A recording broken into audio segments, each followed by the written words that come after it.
Assalamualaikum warahmatullahi wabarakatuh.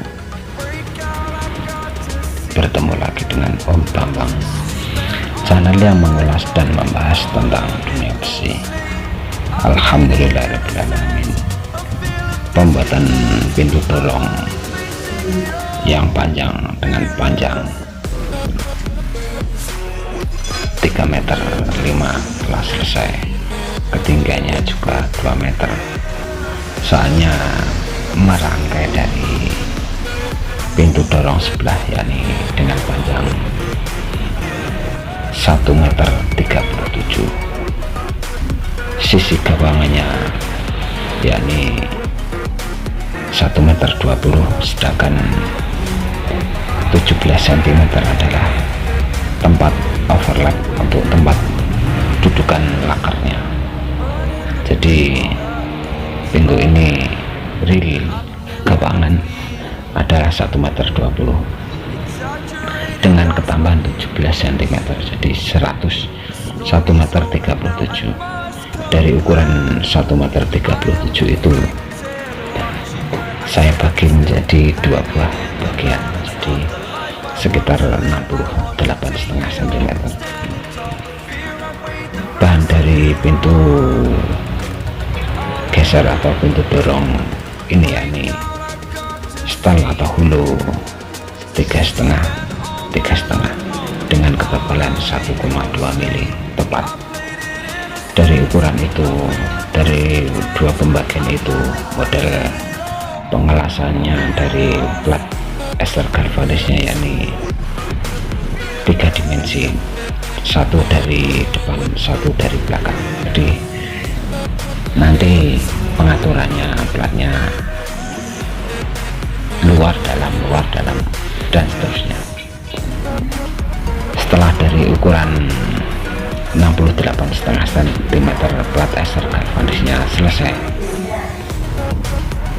pengelasannya saatnya penempelan dari special mesh 4 dari ukuran 1,37 meter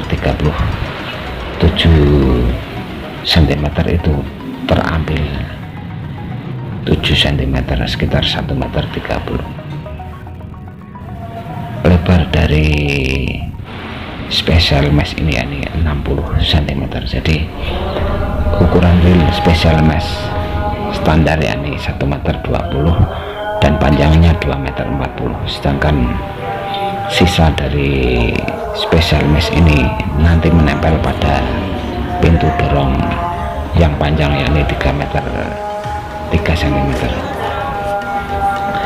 Model pengelasan dari special mesh ini yakni special mesh saya masukkan, saya jeblongkan dengan penampang hulu pinggirnya. Model pengelasannya karena dari sisi tengah ada satu penyekat ruangan, saya memakai hulu 24 volt, jadi nanti ada cekungan sekitar 2 cm. Dari 2 cm itu saya memakai alat bantu yakni hulu 24, saya paskan sisi bawah, dan dari sisi bawahnya ratanya saya memakai hulu juga. Jadi nanti special mesh ini akan masuk sekitar 2 cm.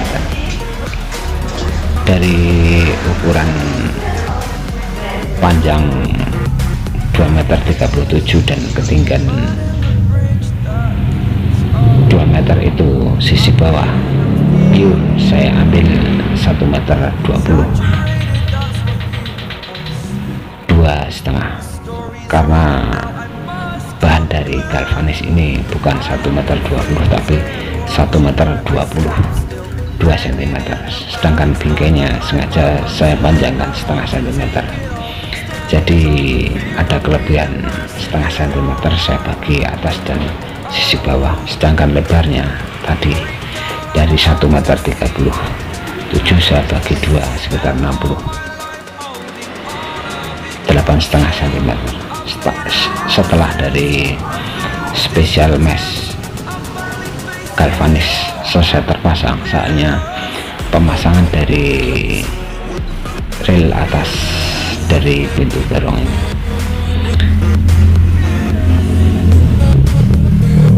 Laker yang saya pakai untuk dudukan rel pintu dorong ini 6201, sedangkan siku tempat dudukan untuk pintu dorong ini siku 3,5 itu pas dengan laker 6201. Mungkin ada yang kurang pas atau agak kurang sedikit lebar, tentu saya bantu memakai kunci Inggris agar laker bisa berjalan, laker bisa bermanuver secara enak dan gampang. Tentu siku karena hanya satu siku gampang untuk dilebarkan, dicekongkan.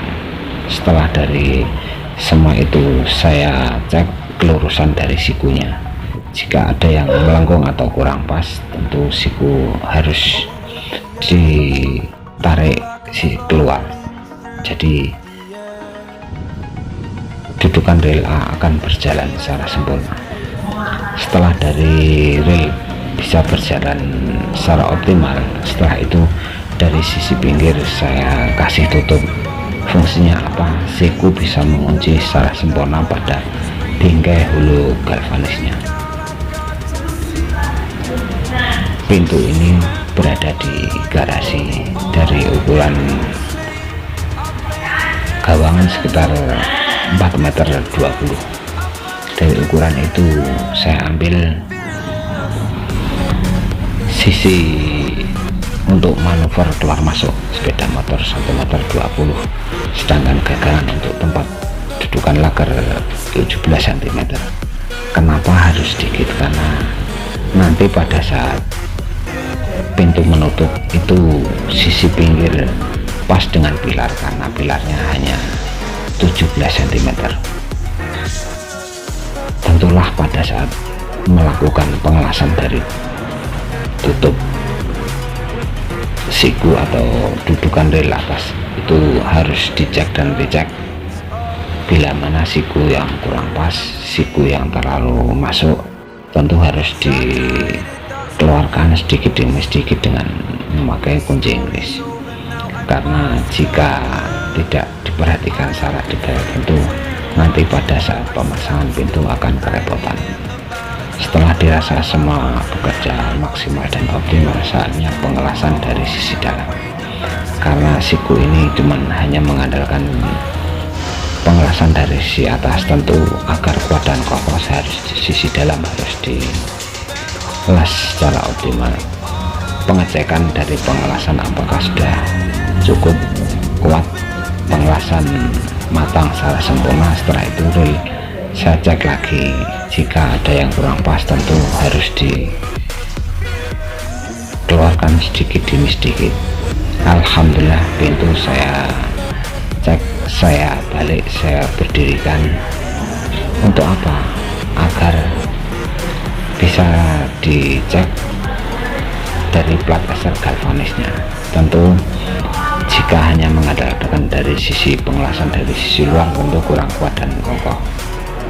Agar plat eser galvanis ini kuat dan kekar serta kokoh, tentu dari sisi dalam harus dibantu pengelasan. Jika titik-titik dari plat eser masih kurang kencang atau sedikit kendul, tentu dari sisi dalam saya cek, saya las. Tentu pengelasan tidak harus semua, karena jika dilas full semuanya tentu plat eser ini akan sedikit molor atau sedikit kendul. Setelah dirasa dari sisi beberapa sisi sudah kuat dan kencang, sisi pinggir harus dilas secara presisi. Tentu pada saat melakukan pengelasan harus memakai alat bantu. sengaja pada saat pengelasan sisi pinggir saya bantu memakai kunci Inggris yang agak besar, jadi bisa menyengkram secara sempurna pada bingkainya. Jadi plat Ester galvanis akan mepet, akan flat dengan bingkai sisi pinggirnya. Setelah itu saya las full. Alhamdulillah pengelasan untuk plat Ester galvanis dari sisi luar selesai. Sisi dalam tentu jika kurang pas atau kurang kencang tentu harus ditambahi sedikit las-lasannya agar plat Ester galvanis bisa rapi, plat Ester galvanis bisa rata. Karena jika pengelasan kurang maksimal dan kurang optimal tentu plat Ester galvanisnya tentu akan kendor. Pengelasan ini sangat mudah karena bahan yang saya pakai adalah plat Ester dengan ketebalan 1,2. Alhamdulillah semua terpasang. Wassalamualaikum warahmatullahi wabarakatuh.